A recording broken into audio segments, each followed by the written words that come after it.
Good afternoon, but come back there. So I'm on Scott selections here for Friday, December 24th. For again today's play of the day, quick recap what we had a loss in the NBA with DeJounte Murray over 36.5 points, rebounds, and assists at minus 120 on DraftKings. The rebounds and assist part were nice as he ended up having 13 assists and 6 rebounds, which means we needed him to score 18 points in order to cash this over.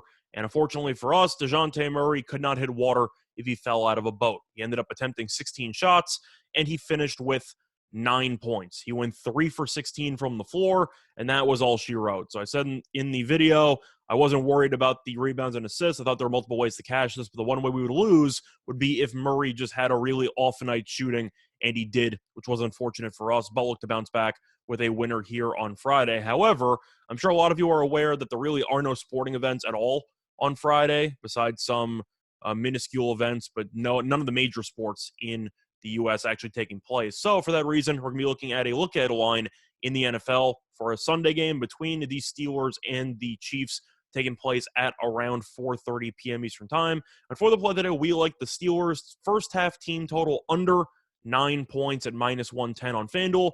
Time recording of 2:30 p.m. Eastern Time. A couple reasons why I like the Steelers' first half team total under in this spot. First of all, Pittsburgh all season long has been one of the worst offensive teams in the first half in the league.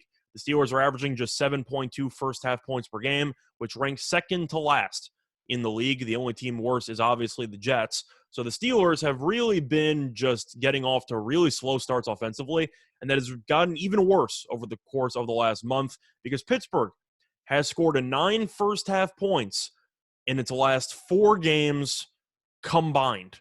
It has had 0 touchdowns in the first half in about a month. So that tells you all you need to know there. They've been a lot better at making adjustments at halftime and waking up a bit offensively. But if you really go down the line, these offensive performances are just absolutely disastrous. Against Tennessee last week, had 3, ended up having 0 against the Vikings, had 3 against Baltimore, had 3 against Cincinnati. So this team is having a really hard time of getting off to even just mediocre starts offensively. And I do think that the Chiefs defense, which has been very solid over the last couple of months after a really awful start to the season, I do think will be able to perform well at home in this spot, especially over the first 30 minutes. But the Chiefs have allowed less than 8 first half points in 5 of their last 6 games. So I do think that Kansas City's defense will be pretty dialed in for this one during the early portion before maybe Pittsburgh makes some adjustments at halftime. But I do think this number of 9 seems a little bit high for a team that scored a 9 first half points in about the last month combined.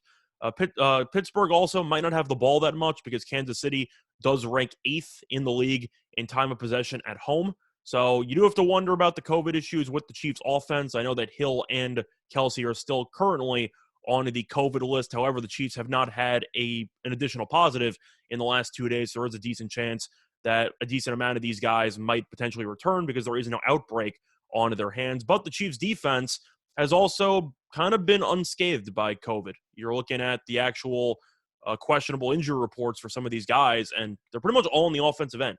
Defense is pretty healthy. I know Jones returned to practice about a day or 2 ago, so I'm not concerned about the Chiefs' defense. I think they'll look pretty sharp at Arrowhead, and I do think the Steelers will once again struggle in the first half offensively on a Sunday. So the play of the day, once again, here for Friday, December 24th, is going to be on the Steelers' first half team total under 9 points at minus 110 on FanDuel. Bye, everyone.